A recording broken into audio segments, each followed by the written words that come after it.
Hello folks, welcome back to the Java series for beginners. Today we will see we left some operators right yesterday, that is bitwise operators, logical operators and ternary operator, all these things we will see today one by one.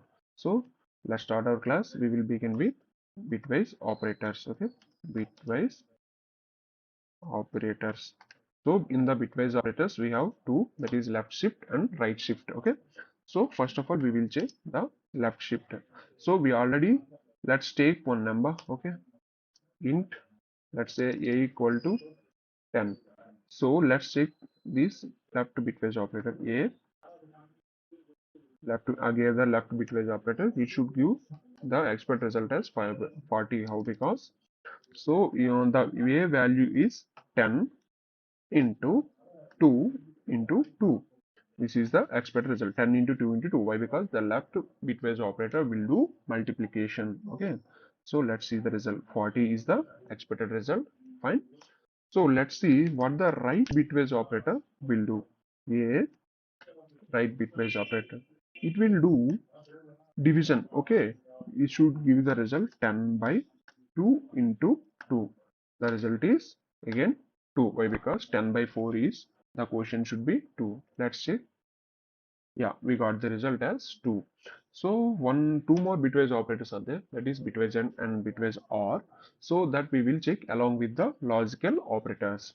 So let's demonstrate logical operators. For this we need two more numbers. B equal to, let's say, 5 int C equal to, let's say, 30.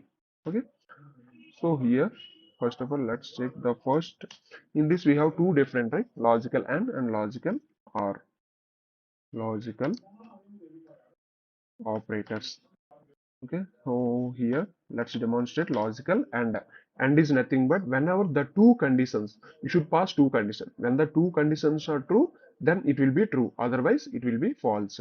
Let's check. A less than B and B less than C. Let's say C. Okay, so A is less than B, 10 less than 5, false. Why? 10 is always less than false. We know the numbers, so it will gives in the first. It won't go, it won't check the second condition. If the first condition, if it fails in the first condition itself, it passes the first condition, then it checks the second condition. Okay, first of all let me run. It should give false. Let's check. Yeah, this is the expected result. We will check whether it is going. If the first condition is false, it is checking the second condition or not. We will check that one. Okay, let's say, let's increment the existing one. Okay, b plus plus I gave here, so I'm going to print here the b plus the b value. Okay, here we know the unary operator. This is increment. So post increment, it has to do the post increment and check. So finally it should, the value of the b should be 6 if it's check the second condition. So but in the first condition it got false, correct? So then it should be 5 itself. If you increase this number, like let's say b equal to 15, then you can see the value as b value 6. Okay, here 16 you can see. How? Because let's say b plus, okay, this is 15 plus 1, you can say 16. Why? Because the a less than b is true, then it went to the second condition.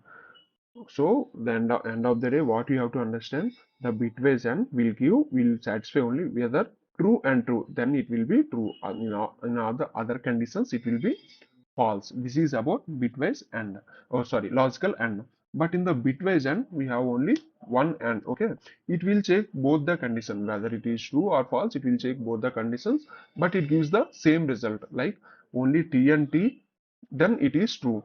Any other conditions like true and false is false, false and true is false, false and false is also false. This is all about logical and logical bitwise and. So let's move to the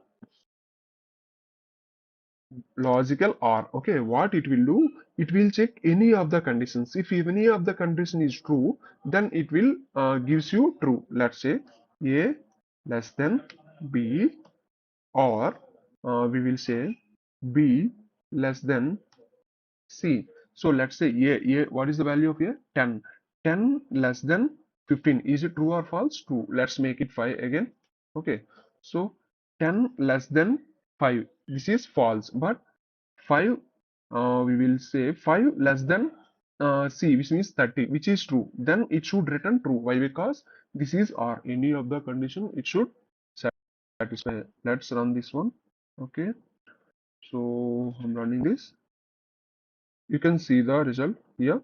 This is true. Why? Because this one is false or this one is true. What it will give? The first one is false, but the second one is true. It gives the result as true. This is how the logical and logical OR will follows. Coming to the same scenario, the bitwise OR. I'm giving the same thing. Okay, logical and will logical OR we will see. Let's see the result of this one. Okay, so if you let me run the program, the same result we will get. Why? Because it will check the same, but it will check both the conditions. It will use the result as true. The same will act. Okay, this is the complete description and brief explanation regarding these bitwise operators and logical OR